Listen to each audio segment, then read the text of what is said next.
ಕೊಟ್ಬಿಡಿ press note ಅದೇ ಅಲ್ಲಿಗೆ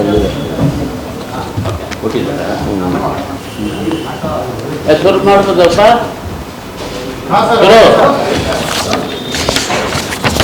ಏ ಬಾಪ ಅದು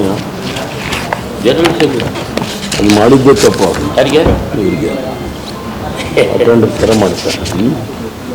ಲೀಡ್ರ್ ಥರ ಇಲ್ಲಿ ಅಂದರೆ ಲೀಡ್ರ್ ಥರ ಇಲ್ಲಿ ಅಂದರೆ ಅಟೆಂಡರ್ ಥರ ಮಾಡ್ತಾರೆ. KPCC ವತಿಯಿಂದ ಮಾಧ್ಯಮದ ಎಲ್ಲ ಗೆಳೆಯರಿಗೂ ಸ್ವಾಗತ. ಇವತ್ತು ತಮ್ಮನ್ನು ಉದ್ದೇಶಿಸಿ ಮಾಜಿ ಲೋಕಸಭೆ ಸದಸ್ಯರು, ರಾಜ್ಯಸಭೆ ಸದಸ್ಯರು, ಮೇಲ್ಮನೆಯ ವಿರೋಧ ಪಕ್ಷದ ಮಾಜಿ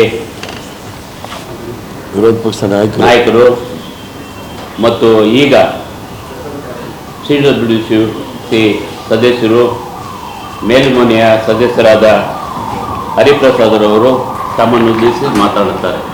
ನಮ್ಮ ಜೊತೆಗೆ BT ಶ್ರೀನಿವಾಸ ಮೂರ್ತಿಯವರು ವೇದಿಕೆಯಲ್ಲಿ ಉಪಸ್ಥಿತರಿದ್ದಾರೆ. ಎಲ್ರಿಗೂ ನಮಸ್ಕಾರ. ಇವತ್ತಿನ ಮಾಧ್ಯಮವನ್ನು ಉದ್ದೇಶಿಸಿ ಮಾತಾಡ್ತಕ್ಕಂಥ ಉದ್ದೇಶ ಕರ್ನಾಟಕ ರಾಜ್ಯದ ಸಂಪತ್ತನ್ನು ಲೂಟಿ ಮಾಡಿರ್ತಕ್ಕಂಥ ಅದಾನಿ ಕಂಪನಿಯ ವಿರುದ್ಧ ಕೆಲವು ಗಂಭೀರ ವಿಚಾರಗಳನ್ನು ಸುಮಾರು 13-14 ವರ್ಷ ಆದ್ರೂ ಸಹ ಯಾವುದೇ ಕ್ರಮ ತೆಗೆದುಕೊಳ್ತಾ ಇರ್ತಕ್ಕಂಥ ವಿಚಾರವನ್ನು ಕರ್ನಾಟಕ ರಾಜ್ಯದ ಜನತೆಯ ಗಮನ ತಮ್ಮ ಮೂಲಕ ಸೆಳೆಯಲು ಇಚ್ಛೆ ಬೀಳ್ತಾನೆ. ದೂರದಲ್ಲಿರ್ತಕ್ಕಂಥ ಅಮೆರಿಕದಲ್ಲಿ ನರೇಂದ್ರ ಮೋದಿ ನೇತೃತ್ವದ ನೇರ ಬೆಂಬಲದೊಂದಿಗೆ ದೇಶದ ಹಲವಾರು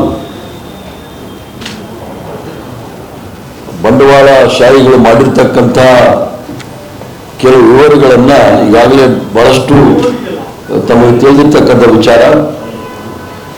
ಅದರಲ್ಲೂ ಸಹ ನೇರವಾಗಿ ಪ್ರಧಾನಮಂತ್ರಿ ನರೇಂದ್ರ ಮೋದಿ ಅವರ ಬೆಂಬಲಿತ ಅದಾನಿ ಕಂಪನಿಯವರ ವಿರುದ್ಧ ಅಮೆರಿಕದ ನ್ಯೂಯಾರ್ಕ್ ಅಲ್ಲಿ ಭಾರತದ 5 ರಾಜ್ಯಗಳಲ್ಲಿ ಅಂದರೆ 21ರಿಂದ 23ವರೆಗೂ ಸಹ ಸೋಲಾರ್ ವಿದ್ಯುತ್ ಉತ್ಪಾದನೆ ಮತ್ತು ಮಾರಾಟದ ಗುತ್ತಿಗೆ ಪಡೆಯಲು 2100 ಕೋಟಿ ರೂಪಾಯಿಗಳನ್ನು ಲಂಚವನ್ನು ಭಾರತದ ಅಧಿಕಾರಿಗಳು ಹಾಗೂ ರಾಜಕೀಯ ವ್ಯಕ್ತಿಗಳಿಗೆ ಅದಾನಿ ಸಮೂಹ ನೀಡಿದೆ ಎಂಬ ಆರೋಪ ಅಮೆರಿಕದ ನ್ಯೂಯಾರ್ಕ್ನ ಪೂರ್ವ ಜಿಲ್ಲಾ ನ್ಯಾಯಾಲಯದಲ್ಲಿ ಅಲ್ಲಿನ ಸರ್ಕಾರ ಅಟಾರ್ನಿಯ ಆರೋಪ ಪಟ್ಟಿ ಸಲ್ಲಿಸಿದ್ದಾರೆ. ಕರ್ನಾಟಕದ ವಿಚಾರದಲ್ಲಿ ತಾವು ನೋಡಿದಾಗ 2011ನೇ ಇಸ್ವಿನಲ್ಲಿ ಕರ್ನಾಟಕ ರಾಜ್ಯದ ಲೋಕಾಯುಕ್ತ ಒಂದು ಸುದೀರ್ಘವಾದ ಒಂದು ವರದಿಯನ್ನ ಸರ್ಕಾರದ ಗಮನಕ್ಕೆ ಸರ್ಕಾರಕ್ಕೆ ಕೊಟ್ಟಿರ್ತಕ್ಕಂಥ ವಿಚಾರ. ಬೆಲೆಕೇರಿಯಲ್ಲಿ ಸುಮಾರು 8,05,991.083 ಟನ್ ಅರಣ್ಯ ಅಧಿಕಾರಿಗಳು ಮುಟ್ಟುಗೋಲು ಹಾಕೊಂಡಿರ್ತಾರೆ. ಅದರ ವಿವರವಾಗಿರ್ತಕ್ಕಂಥ ಪತ್ರಿಕಾ ಹೇಳಿಕೆಗಳನ್ನು ತಮ್ಮ ಗಮನಕ್ಕೆ ಎಲ್ರಿಗೂ ಸಹ ಕೊಟ್ಟಿದ್ದೇನೆ.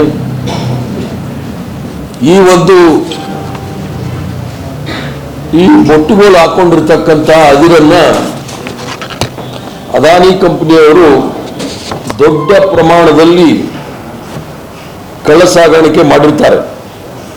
ಅದರಲ್ಲಿ Shri Mallikarjun shipping private limited, Adani enterprises, Salgaonkar mining industry private limited ಮತ್ತು ರಾಜ್ಮಹಲ್ ಸಿನ್ಸ್ ಈ ಕಂಪನಿಗಳು ಅರಣ್ಯ ಇಲಾಖೆ ಮುಟ್ಟುಗೋಲು ಹಾಕಿಕೊಂಡಿದ್ದ ಅದಿರನ್ನು ವಿದೇಶಗಳಿಗೆ ಕಳ್ಳ ಸಾಗಾಣಿಕೆ ಮಾಡಿರುವುದು ಲೋಕಾಯುಕ್ತರ ತನಿಖೆಯಲ್ಲಿ ಪತ್ತೆಯಾಗಿತ್ತು. ಎಲ್ಲ ಕಂಪನಿಗಳ ವಿರುದ್ಧ ಕ್ರಿಮಿನಲ್ ಪ್ರಕರಣ ದಾಖಲಿಸಿ ತನಿಖೆ ನಡೆಸುವಂತೆ ಲೋಕಾಯುಕ್ತರು ಶಿಫಾರಸು ಸಹ ಮಾಡಿದರು. ಅದಾನಿ ಕಂಪನಿ ಒಂದು ಬಿಟ್ಟು 3 ಕಂಪನಿ ವಿರುದ್ಧ ಸಿಬಿಐ ತನಿಖೆ ನಡೆಸಿ ಆರೋಪ ಪಟ್ಟಿ ಸಲ್ಲಿಸಲಾಗಿತ್ತು.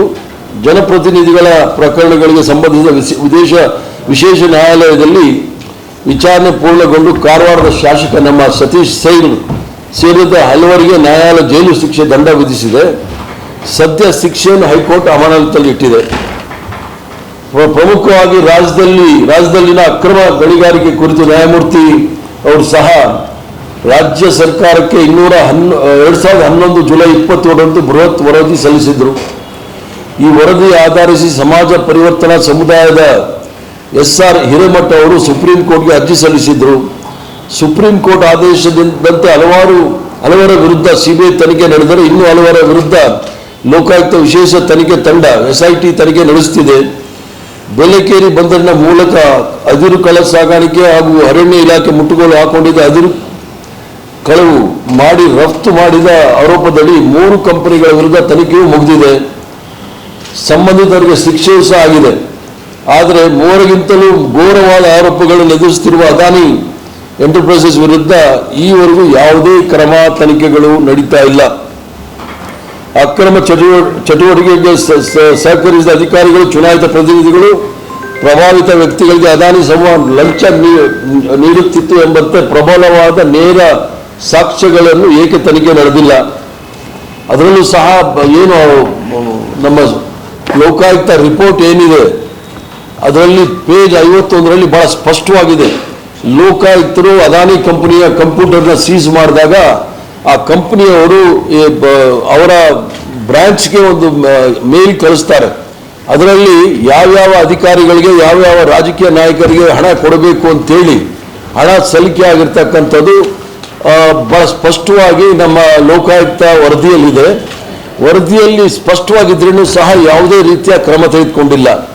ಸೊ ಅದಾನಿ ಸಮುದಾಯ ಕರ್ನಾಟಕ ರಾಜ್ಯದ ಸಂಪತ್ತನ್ನು ಅರಣ್ಯ ಇಲಾಖೆಯವರು ಮುಟ್ಟುಗೋಲು ಹಾಕೊಂಡಿರ್ತಕ್ಕಂಥದ್ದನ್ನ ಕಳ್ಳ ಸಾಗಾಣಿಕೆ ಮಾಡಿರ್ತಕ್ಕಂಥದ್ದು ನಮ್ಮ ಮುಂದೆ ಬಹಳ ಸ್ಪಷ್ಟವಾಗಿ ಲೋಕಾಯುಕ್ತದಲ್ಲಿದೆ. ಆದ್ರಿಂದ ನಾನು ಸನ್ಮಾನ್ಯ ಮುಖ್ಯಮಂತ್ರಿಗಳಾದ ಶ್ರೀಮಾನ್ ಸಿದ್ದರಾಮಯ್ಯ ಅವರಲ್ಲಿ ಒತ್ತಾಯ ಮಾಡ್ತೇನೆ, ಆದಷ್ಟು ಬೇಗ ಈ ಕಂಪನಿಗಳ ವಿರುದ್ಧ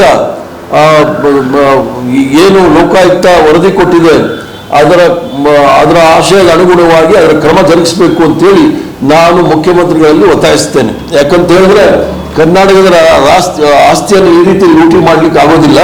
ಅದರಲ್ಲೂ ಸಹ ಅಮೆರಿಕಾದಲ್ಲಿ ಅದಾನಿ ಅವ್ರ ಮೇಲೆ ಕೇಸ್ ಹಾಕಿದ್ರೆ ಕರ್ನಾಟಕ ರಾಜ್ಯದಲ್ಲಿ ಲೂಟಿ ಆಗಿರ್ತಕ್ಕಂಥ ನಮ್ಮ ಸಂಪತ್ತಿಗೆ ಇನ್ನೂ ಸಹ ನಾವು ಆ ಕಂಪನಿಯನ್ನು ನಾವು ಮುಟ್ಟಿಲ್ಲ ಅಂದರೆ ಇದರಲ್ಲಿ ಏನೋ ಎಲ್ರಿಗೂ ಸಹ ಒಂದು ರೀತಿ ಸಂಶಯ ಬರೋ ರೀತಿ ಆಗುತ್ತೆ. ಆದ್ದರಿಂದ ಯಾರೇ ಎಷ್ಟೇ ದೊಡ್ಡವರಾಗಿದ್ದರೂ ಸಹ ಲೋಕಾಯುಕ್ತ ಏನು ವರದಿ 2011ರಲ್ಲಿ ವರದಿ ಸಲ್ಲಿಸಿತ್ತು ಮತ್ತು ಆ ವರದಿಯ ಸಂಪೂರ್ಣ ವಿವರ ನನ್ನಲ್ಲೂ ಸಹ ಇದೆ. ಪೇಜ್ 51ರಿಂದ 56ವರೆಗೂ ನೋಡಿದಾಗ ಯಾರ್ಯಾರಿಗೆ ಎಷ್ಟೆಷ್ಟು ಹಣ ಸಲ್ಲಿದೆ ಅನ್ನೋದು ಸಹ ಗೊತ್ತಾಗುತ್ತೆ.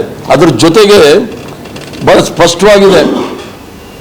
ಅದರಲ್ಲಿ ಡಾಕ್ಟರ್ UV ಸಿಂಗ್ ಅಂತೇಳಿ committee found at chapter 2 at the page 165 large scale irregularities and illegalities that have taken place in the small port situated at Bellekeri south of Karwar in Uttar Kannada district.